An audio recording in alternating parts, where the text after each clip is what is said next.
বন্ধুরা দেখো, এইটা একটা নতুন রকম বেগুন ভর্তা তৈরি করব।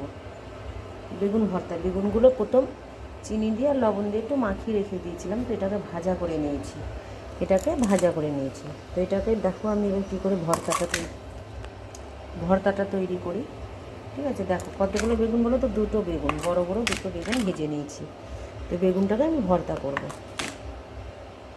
তো এটা দেখো বেগুন ভাজা তেলটা একটু কালো কালো হয়ে যায়, এর মধ্যে আমি টমেটো দেবো ভর্তাটার মধ্যে। এই দেখো বেগুন ভর্তা।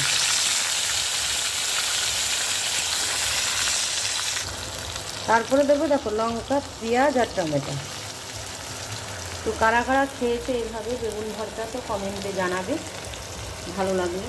তো একটুখানি হলুদ দিলাম,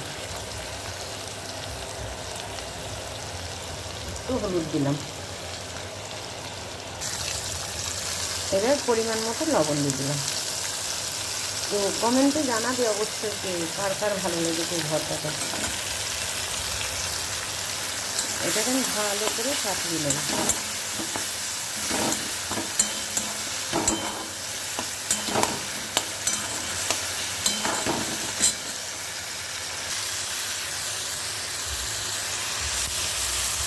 দেখো কি সুন্দর ভাজাটা হয়ে গেল।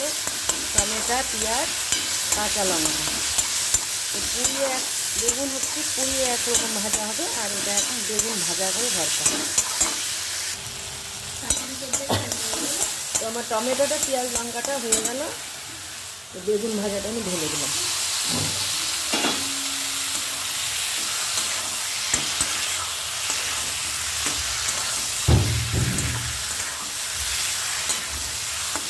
এইরকম ভর্তা খেয়েছো কমেন্টে জানাবে।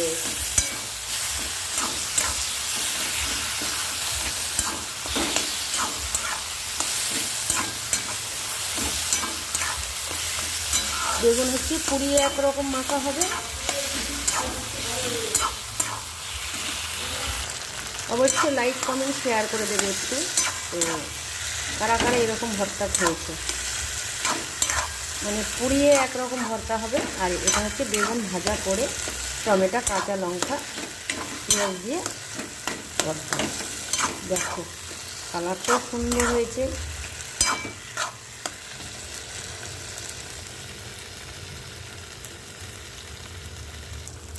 তার মধ্যে দেখো একটুখানি পাতি লেবু দিলাম।